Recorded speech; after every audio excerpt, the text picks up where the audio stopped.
Tu crois que ton livret, tes obligations, tes assurances vie sans risque t'ont protégé ces 20 dernières années?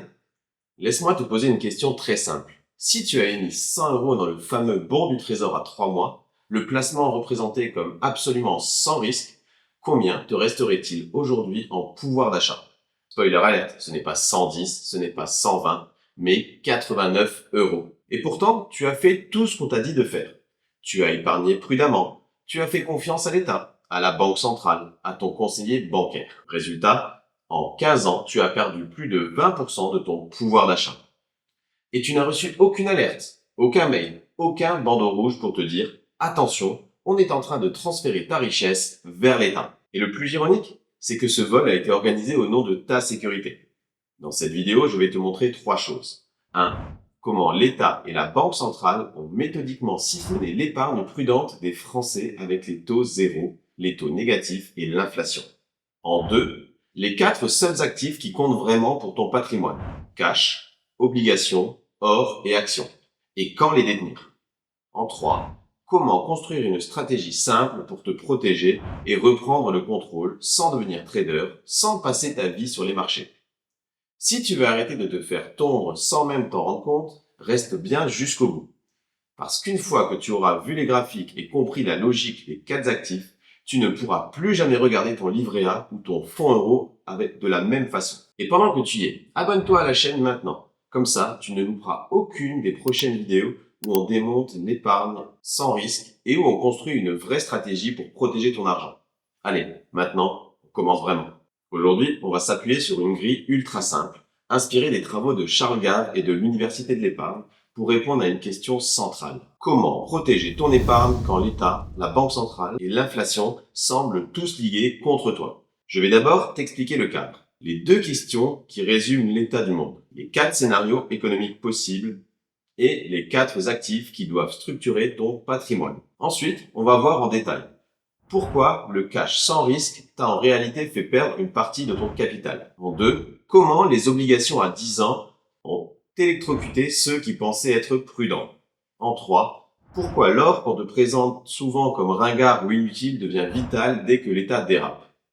Et en 4, le rôle des actions, le seul actif qui crée vraiment de la richesse à long terme, mais qui peut te massacrer si tu ne sais pas gérer la volatilité. Et à la fin, je te proposerai une façon simple d'utiliser ces 4 briques dans ta propre stratégie, plus un bonus pour aller plus loin. On commence par la grille de lecture. On a souvent l'impression que l'économie c'est hyper complexe.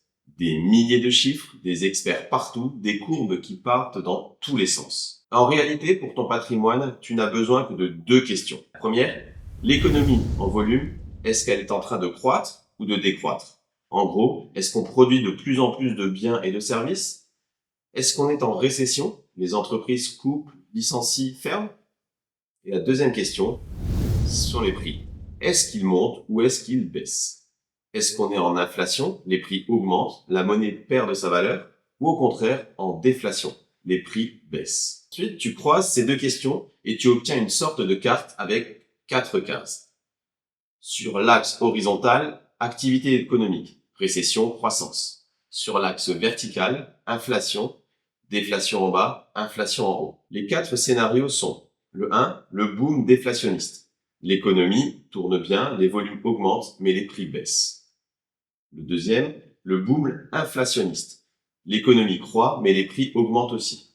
Le 3, la récession inflationniste. L'économie s'enfonce et en plus les prix montent. Et enfin, le 4e, la dépression, la déflation. L'économie décroît et les prix baissent. Et pourquoi c'est important? Parce que chaque case favorise une classe d'actifs différente. Et c'est là qu'interviennent nos 4 briques. Si on simplifie, ton patrimoine financier peut se résumer à 4 types d'actifs. Le premier, le cash. Typiquement, des bons du trésor à 3 mois ou les placements monétaires très courts. Le deuxième, ce sont les obligations d'État à 10 ans. Tu prêtes à l'État pour une longue période à un taux fixe. Le troisième, il s'agit de l'or, un actif réel qui n'est taux passif de personne. Et le quatrième, ce sont les actions. Il s'agit d'une part de propriété dans une entreprise, généralement via un indice boursier. Chaque pays, chaque épargnant joue avec ces 4 briques-là. La question, ce n'est pas « dois-je inventer un 5e truc exotique ?»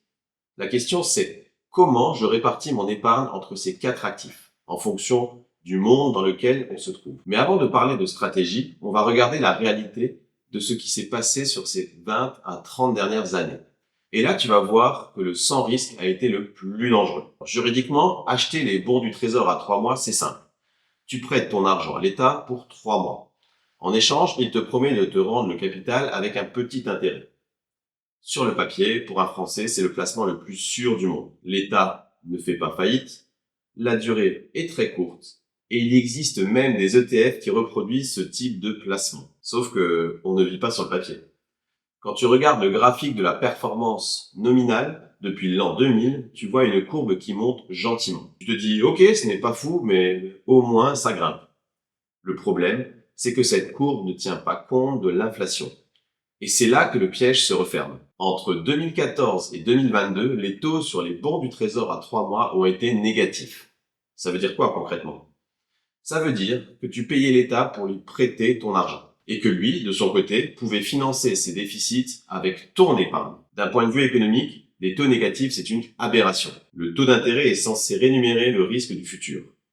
Un taux négatif revient à dire le futur est plus sûr que le présent. C'est une impossibilité logique, qui est pourtant devenue la norme pendant des années. Si tu prends en compte l'inflation, donc en termes réels, voici ce qui se passe. De 2009 à 2024, un investisseur resté sur un bon du Trésor à 3 mois a vu le pouvoir d'achat de son capital baisser d'environ 23%. Sur la période de l'euro, la perte réelle est d'environ 11%.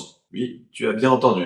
Le placement présenté comme sans risque t'a fait perdre un quart de ton pouvoir d'achat sur 15 ans. Et pas parce que tu as joué au casino, juste parce que tu as fait confiance. Et ce n'est pas une erreur de ta part, c'est un transfert de richesse organisé, de l'épargnant vers l'emprunteur, c'est-à-dire l'État. Et quand tu perds déjà sur le cash court terme, tu pourrais te dire « Ok, je vais sur des obligations plus longues, ça rapporterait plus ». C'est ce que beaucoup ont fait. Et c'est là qu'on arrive au deuxième étage de la fusée. Acheter une obligation d'État à 10 ans, c'est toujours la même idée. Tu prêtes à l'État, mais cette fois pour une longue période, à un taux fixé aujourd'hui. Pendant longtemps, ça a été le placement fétiche des épargnants prudents.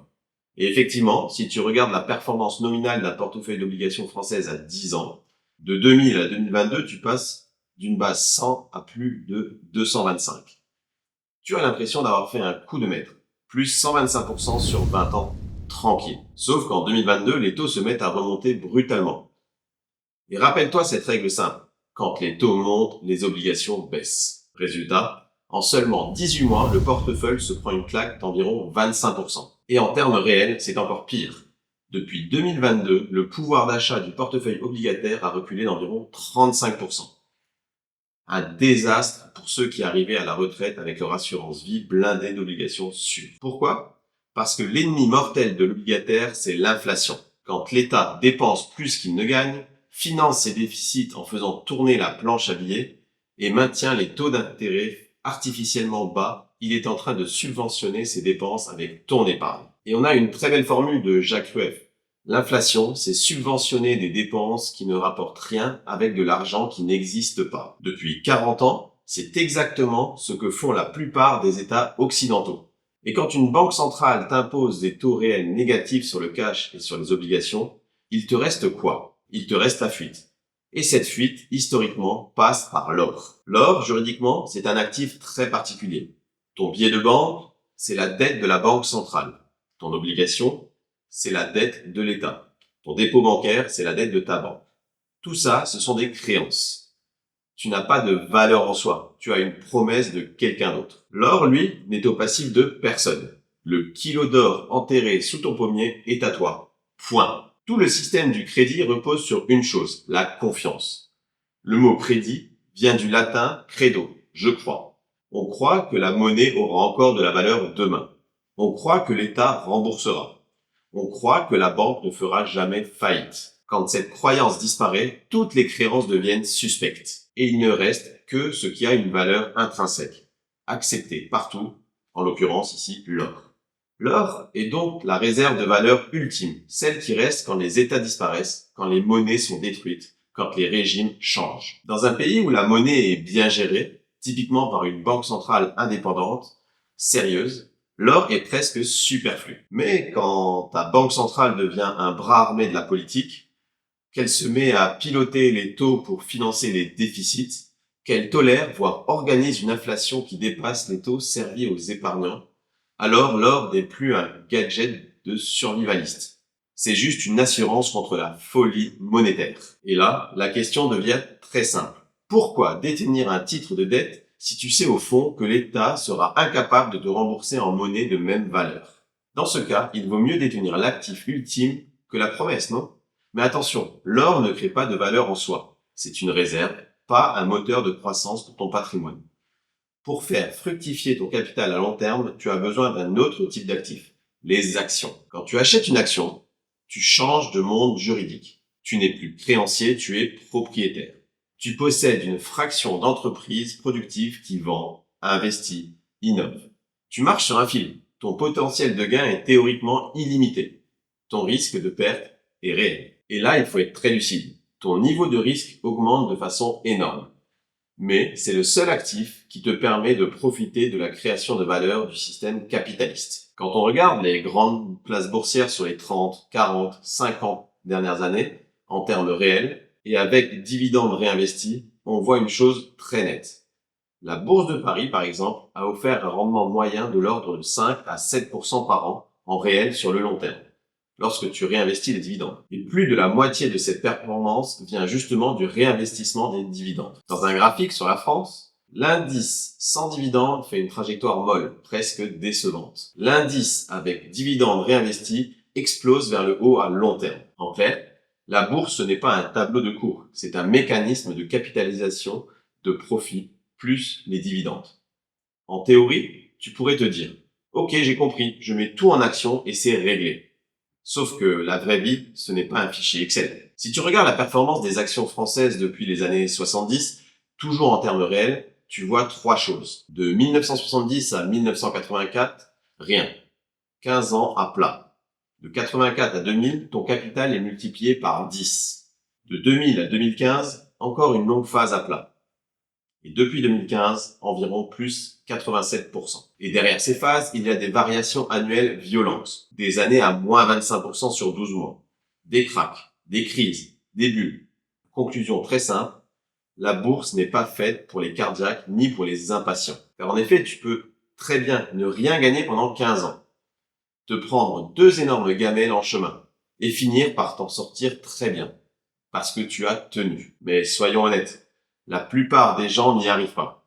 Ils entrent au pire moment, vendent après la gamelle, recommencent plus haut, etc. D'où l'intérêt d'avoir une stratégie qui combine les quatre actifs plutôt que de jouer all-in sur un seul. Quand tu mets sur le même graphique en termes réels la performance depuis les années 90, des actions, de l'or, des obligations et du cash court terme, tu vois un tableau très clair. Les actions dominent largement à long terme. L'or arrive en deuxième position. Moins performant que les actions, mais très utile dans des phases de perte de confiance et d'inflation. Les obligations font mieux que le cash pendant longtemps, jusqu'au moment où la remontée des taux et l'inflation les massacrent. Le cash est globalement une ligne quasi plate, parfois légèrement descendante en réel. Sur plus de 25-30 ans, l'or est donc action, or, obligation, cash. Mais il y a une autre dimension cruciale, la volatilité. Les actions sont de très loin les plus volatiles. L'or peut aussi être très nerveux. Les obligations et le cash sont plus smooth, mais avec un risque caché, celui d'être massacré par l'inflation. Et tu vois où je veux en venir? Tu dois jouer sur ces quatre briques en fonction du régime économique. Et surtout, tu dois savoir ce qu'il ne faut pas avoir dans chaque phase. Revenons à nos quatre scénarios macro. Le boom déflationniste, l'économie croît, les prix baissent. C'est la fête pour les actions de croissance, techno, innovation, gain de productivité. Là, tu veux surtout être exposé aux actions, voire très fortement. Deuxièmement, le boom inflationniste. L'économie est dynamique, mais les prix montent. Historiquement, c'est un bon terrain pour l'or et les actions à dividendes solides. Les valeurs courte duration qui versent du cash régulier. Il y a aussi la récession inflationniste, la stagflation. L'économie se contracte, l'inflation accélère. Ici, les actions souffrent, profit en baisse. Les obligations souffrent, car les taux sont en hausse. Tu veux surtout du cash dans la meilleure monnaie disponible et de l'or. Et enfin, la dépression, la déflation. L'économie recule, les prix baissent. Les taux ont tendance à descendre parfois à zéro. Les obligations d'État deviennent la star. Leur prix monte quand les taux baissent encore. Et ici, la vraie clé, ce n'est pas de deviner à la virgule près où on est. C'est surtout de pouvoir se dire, dans le contexte actuel, tel actif a quasiment zéro chance d'être gagnant. Donc, je ne le détiens pas, ou le moins possible. C'est une logique d'exclusion plus que de sélection. Et une fois que tu as éliminé ce qui est absurde à détenir dans le régime du moment, tu peux diversifier dans ce qui reste et rebalancer régulièrement. Alors maintenant, la vraie question. Qu'est-ce que tu fais de tout ça concrètement pour ton épargne? Je ne peux évidemment pas te donner un conseil personnel ici, mais je peux te proposer une logique de travail. Tout d'abord, tu arrêtes de considérer le sans risque comme neutre. Cash et obligations souveraines ne sont pas des zones de sécurité absolue. Ils ont un risque politique et monétaire énorme quand les taux réels sont négatifs. Ensuite, tu acceptes que les actions sont indispensables pour espérer battre l'inflation à long terme. Mais tu reconnais aussi que psychologiquement, tu ne pourras pas tenir si tu es à 100% action en permanence. Puis, tu introduis l'or comme assurance contre les excès monétaires. Pas pour tout miser dessus, mais pour te protéger lorsque les banques centrales perdent la boule. Tu observes également le régime économique. Est-ce qu'on est plutôt dans un monde de croissance plus inflation? Plutôt récession et inflation? Déflation? Tu n'as pas besoin d'une précision scientifique. Tu as juste besoin d'un diagnostic honnête. Où sont les excès et qui paie la note? Il faut aussi que tu rebalances régulièrement. Si l'or explose et devient une trop grosse partie de ton portefeuille, tu en vends une partie pour acheter des actifs délaissés mais prometteurs. Si les actions se sont effondrées mais que la logique économique à long terme reste solide, tu les renforces. Et surtout, tu te demandes systématiquement qu'est-ce que je ne dois absolument pas détenir dans le contexte actuel. Et c'est souvent là que se jouent les grosses pertes. On va résumer en une phrase brutale.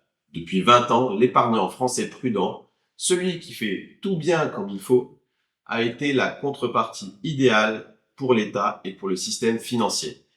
Il a prêté à perte sur les bons du Trésor à 3 mois. Il a financé l'État en obligations longues, juste avant que les taux remontent. On lui a dit que tout ça, c'était sans risque. Pendant ce temps, ceux qui comprenaient la logique des 4 actifs, ceux qui ont accepté d'avoir des actions, de l'or, ceux qui ne se sont pas laissés enfermer dans le cash garanti, ont au moins protégé leur pouvoir d'achat, souvent bien plus. Avec cette vidéo, je ne suis pas là pour te faire culpabiliser. Je suis là pour te donner une nouvelle grille de lecture. 2 questions simples. L'économie croît ou décroît? Les prix montent ou les prix baissent? Je t'ai montré les 4 briques. Le cash court terme, les obligations d'État, l'or, les actions. Et une obsession. Ne plus être celui à qui on refourgue systématiquement l'actif perdant. Si tu veux aller plus loin, dis-moi en commentaire dans quel actif tu es le plus exposé aujourd'hui. Cash, obligations, or ou actions. Je lirai tout ça et ça me donnera des idées pour les prochaines vidéos. Si tu veux que je fasse une vidéo dédiée où je montre chiffres à l'appui comment on peut simuler un portefeuille avec ces 4 actifs sur Excel et voir l'impact des différents régimes économiques, mets-moi un commentaire.